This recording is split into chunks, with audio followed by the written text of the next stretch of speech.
Alam niyo mga kasubaybay, sa ginagawa kong pagsubaybay sa mga nangyayari ngayon sa ating bansa. Bagamat ako'y may nauna ng vlog about sa paglabas ni Saldico. Pero alam niyo mga kasubaybay, palibasa sinabi ko nga na nakasubaybay ako sa lahat ng mga nangyayari sa ating bansa. Ngayon kung pag-aaralan nating mabuti ang mga nangyayaring ito, lalo pa nang si Saldico ay lumabas, para bang mali ang ating nagiging reaksyon lalo na sa mundo ng social media na alam nyo na hindi dapat nagiging reaksyon ng isang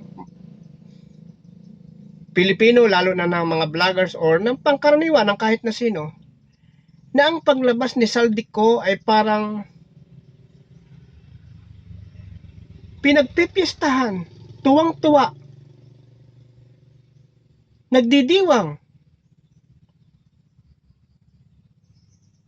ang magkabilang panig.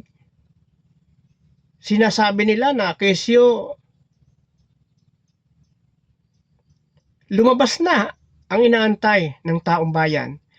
Alam niyo mga kasubaybay, sa tingin ko lang ha, hindi pa naman natin napapatunayan na talagang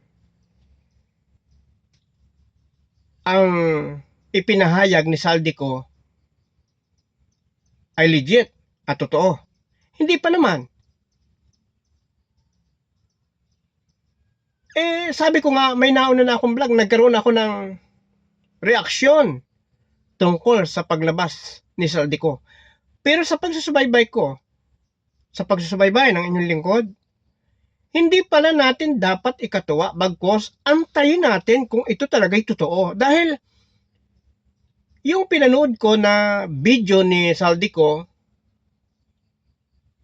parang nagpukaw sa akin ng kaisipan na hindi muna tayo dapat maniwala kaagad. Bakit?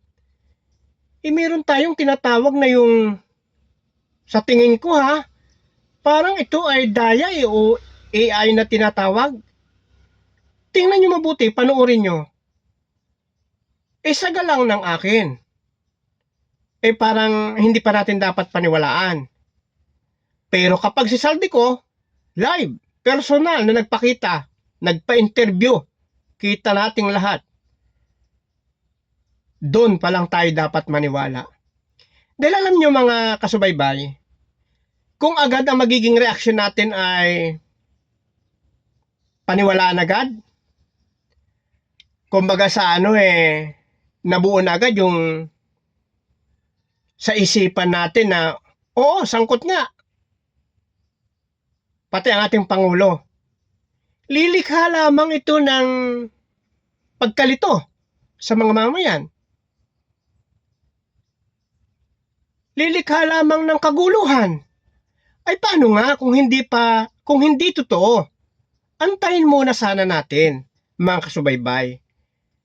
Kapag lumabas ng katotohanan na si Saldico mismo ang ini-interview ng media at napatunayan talaga ang kanyang sinasabi, kaisa nyo ang inyong lingkod. Kaisa dahil totoo. Ang inyong lingkod ay nangahawak lamang sa katotohanan. Ngayon, hindi pa naman talaga natin napapatunayan. Sana wag tayo magdiwang at wag natin maging reaksyon yung tayo natutuwa.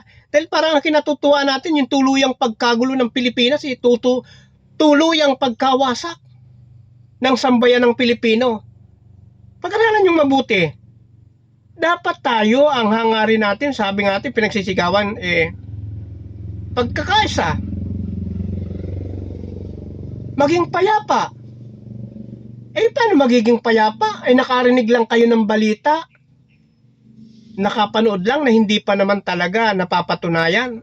Nagdidiwang agad kayo. Alam niyo mga kasubaybay, mali eh. Sa tingin ko, mali yung ganong sistema natin na parang napakitaan lang tayo ng isang, sabihin natin na hindi pa totoo dahil hindi pa napapatunayan. Sa puso mo tuwan-tuwa ka na agad. Agad aatake ka sa kabilang kampo. Anong magiging sanhi noon? Mag-aaway-away lang kayo eh. Hindi ba? Sasagot yung kabila. Didipinsa yung kabila. Aatake ka. Nasaan doon yung kapayapaan? Nasaan yung ikaw mismo na Pilipino Hindi naman natin, awan ko kung gusto ninyo yung magulong bansa. Sinong gugusto nun? Lahat tayo ang gusto natin maging payapa. Lamang, wag muna tayo humusga. O dun nga sa nakaraan kong vlog sinabi ko nga tungkol kay President Marcos. Kung totoo, yang ipinahayag na yan, ipinalabas na yan sa YouTube. Totoo ba na si Saldico yan, original? Na si Saldico? Kung mapatunayan niya, si Saldico yan at totoo ang kanyang sinasabi kaisa naman ninyo ako Ang tinutugis kasi yung puno yung pasimuno ng iskandalo na nagsasakripisyo ang taong bayan. Hindi rin natutuwa ang inyong lingkod kung sakalit mapatunayan. May isa nga akong opinion dun sa nakaraan kong vlog. Kung sakali at totoo ang ipinahayag ni Saldico, sa anong bagay lamang makababawi ang Marcos family? Doon sa sinasabi nila na yung Marcos wealth, na alam ko kaya hanggang ngayon halos ang mga loyalista kung tawagin ng pamilya Marcos ay nandiyan. Wag na tayo magbulahan pa. Alam ko, alam ng sambayanan na andidiyan kayo dahil sa inaasahan yung pangako. Pangako ng Marcos Sr. Na ano yon? Katulad nung alam na nating lahat na yung sa Last Will and Testament, kasama. Doon sa kayamanang matagal nang tinatago ng mga Marcos daw, na halos 90% ay para sa mamayang Pilipino. Ipamimigay. Bakit hanggang ngayon wala?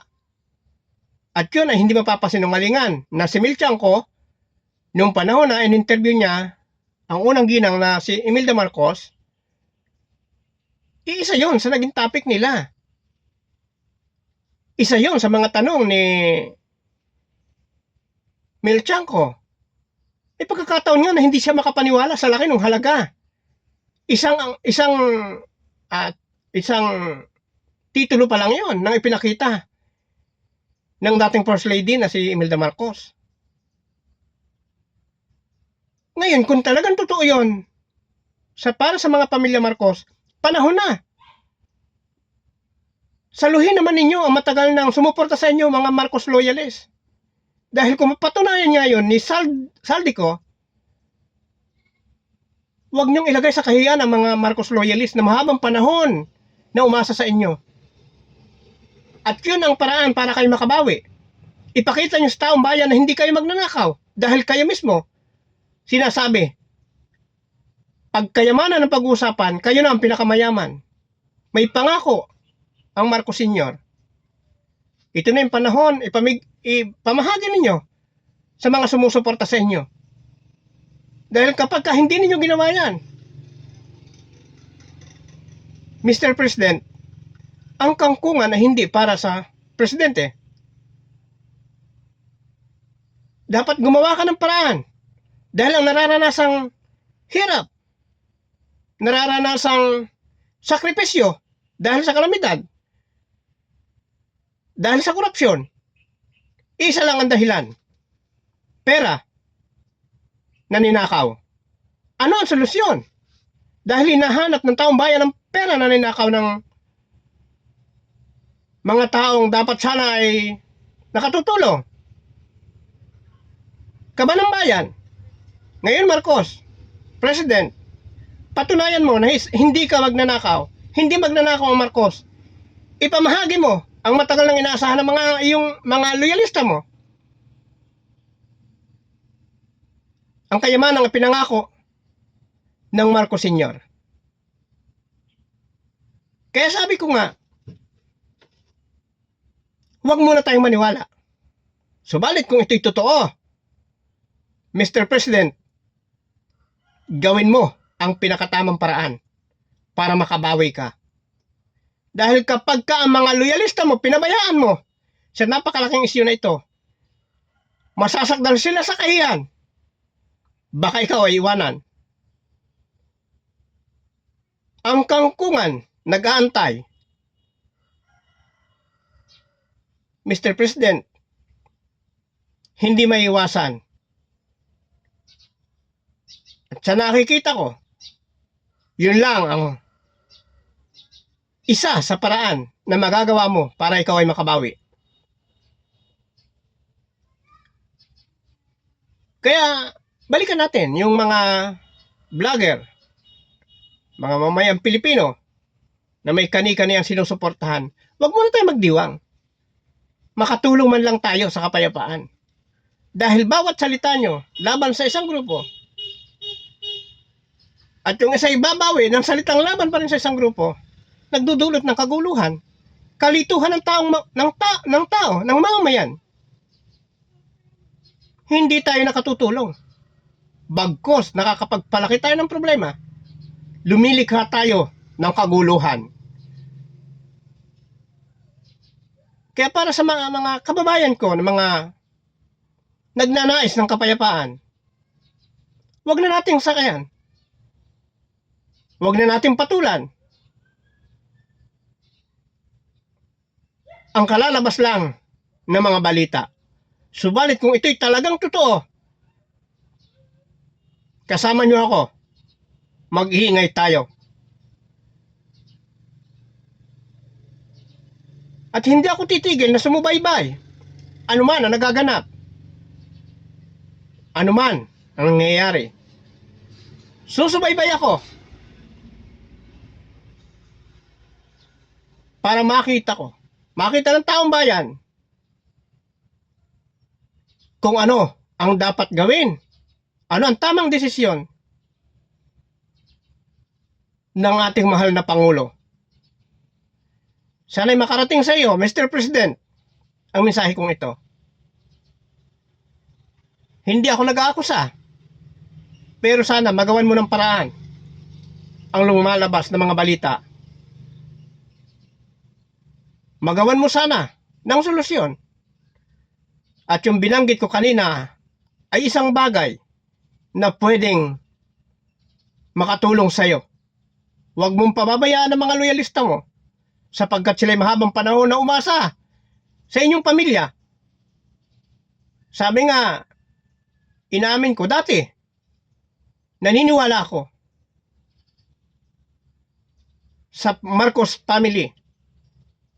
Sapagkat bata pa ako, naabutan ko pa na presidente ang iyong ama. Naniniwala ako. Pero sana naman, huwag maging totoo yung lumalabas na balita ngayon.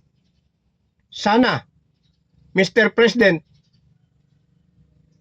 panaginip lang. At pagkatapos ng panaginip, pagka ikaw gumising, pagka ikaw ay nagising,